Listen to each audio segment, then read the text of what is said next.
Pure tussar silk ഫാബ്രിക്കിൽ 3500 റേഞ്ചിൽ വരുന്ന എംബ്രോയ്ഡറി പാറ്റേണിൽ വരുന്ന സൽവാർ സെറ്റാണ് നമ്മൾ ഇന്ന് കാണുന്നത്. ഇങ്ങനെയാണ് ഇതിൻ്റെ ഡിസൈൻ വന്നേക്കുന്നത്. പ്യുവർ സിൽക്ക് ഫാബ്രിക്കിലേക്കാണ് വന്നേക്കുന്നത്.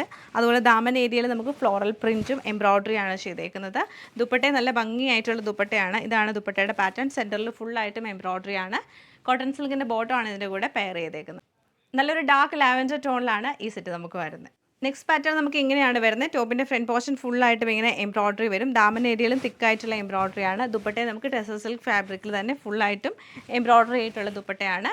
സാൻഡൂൺ സിൽക്കിൻ്റെ പ്ലെയിൻ ആയിട്ടുള്ള ബോട്ടമാണ് ഇതിൻ്റെ കൂടെ പെയർ ചെയ്യുന്നത്. സെയിം പാറ്റേൺ ലൈറ്റ് ഒരു ഗ്രേ ടോണിലാണ് ഈ സെറ്റ് വരുന്നത്. ബ്ലൂ ടോണിലേക്കാണ് ഈ ഒരു സെറ്റ് വരുന്നത്. ഫ്രണ്ട് പോർഷൻ ഫുള്ളായിട്ട് ഞാൻ നേരത്തെ കാണിച്ച ടൈപ്പുള്ള എംബ്രോയ്ഡറിയും ദാമൻ ഏരിയയിൽ എംബ്രോയ്ഡറിയാണ് വരുന്നത്. ബ്ലൂ ആൻഡ് ഗ്രേ കളർ കോമ്പിനേഷനിലേക്ക് വരും. ദുപ്പട്ടയിലും ഫുള്ളായിട്ട് നമുക്ക് ഗ്രേ വന്നിട്ട് ഗ്രീൻ കളറുള്ള എംബ്രോയ്ഡറിയാണ് ചെയ്തേക്കുന്നത്.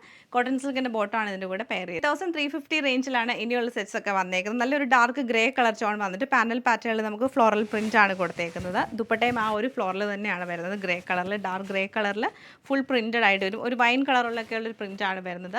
നേവി ബ്ലൂ ഷെയ്ഡുള്ള കോട്ടൺ സിൽക്കിൻ്റെ ബോട്ടാണ് പെയർ ചെയ്തത്. നെക്സ്റ്റ് പാറ്റേൺ നമുക്ക് ഇങ്ങനെയാണ് വരുന്നേക്കുന്നത്. ടെസർ സിൽക്ക് ഫാബ്രിക് തന്നെ ഫുള്ളായിട്ട് വീവിങ്ങും അത് കോപ്പർ ഫിനിഷ് ചെയ്യുന്ന വീവിംഗ് ആണ്. ബാവഞ്ചി ബോർഡറും ആണ് കൊടുത്തേക്കുന്നത്. ദുപ്പട്ടയിൽ നമുക്ക് സെയിം തന്നെ വീവിംഗ് പാറ്റേൺ വന്ന ബാവഞ്ചി ബോർഡർ കൊടുത്തേക്കുന്നത്. കോട്ടൺ സിൽക്കിൻ്റെ ബോട്ടാണ് പെയർ ചെയ്തത്. ഫുൾ പ്രിൻറ്റഡ് ആയിട്ടാണ് ഈ ഒരു സെറ്റ് വരുന്നത്. Navy blue and pink colour കോമ്പിനേഷനിലേക്ക് വരും. ദാമൻ ഏരിയയിൽ നമുക്ക് പ്ലെയിൻ ബോർഡർ ആണ് കൊടുത്തേക്കുന്നത്. അതുപോലെ തന്നെ ഹാൻഡ്ലൂം ടെസർ ഫാബ്രിക്കിൽ തന്നെ നമുക്ക് pink and navy blue colour കോമ്പിനേഷനിൽ വന്നിട്ട് കോട്ടൺ സിൽക്കിൻ്റെ ബോട്ടാണ് പെയർ ചെയ്തേക്കുന്നത്. സെയിം തന്നെ നമുക്ക് അടുത്ത വരുന്ന കളർ എന്ന് പറഞ്ഞാൽ നല്ലൊരു ഗ്രീൻ ഷെയ്ഡിലാണ്. ഗ്രീൻ ആൻഡ് ബ്രൗൺ കളർ കോമ്പിനേഷനിലേക്കാണ് ഈ ഒരു സെറ്റ് നമുക്ക് വരുന്നത്. ദുപ്പട്ടയും സെയിം പാറ്റേൺ തന്നെ ഞാൻ നേരത്തെ കാണിച്ച പോലെ ഇങ്ങനെയാണ് ദുപ്പട്ടയുടെ ഡിസൈൻ.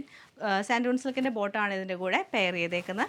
നെക്സ്റ്റ് നമ്മൾ ഇതിൻ്റെ കാണുന്ന റെഡ് ഷെയ്ഡാണ്. റെഡ് ആൻഡ് ബ്ലാക്ക് കളർ കോമ്പിനേഷനിലേക്ക് വരും. ടോപ്പ് പാറ്റേൺ ഇങ്ങനെയാണ് വരുന്നത്. ദുപ്പട്ടയെ നമുക്ക് ബ്ലാക്ക് ആൻഡ് റെഡ് കളർ കോമ്പിനേഷനിലേക്കാണ് വന്നേക്കുന്നത്. കോട്ടൺ സിൽക്കിൻ്റെ ബോട്ടമാണ് ഇതിൻ്റെ കൂടെ പെയർ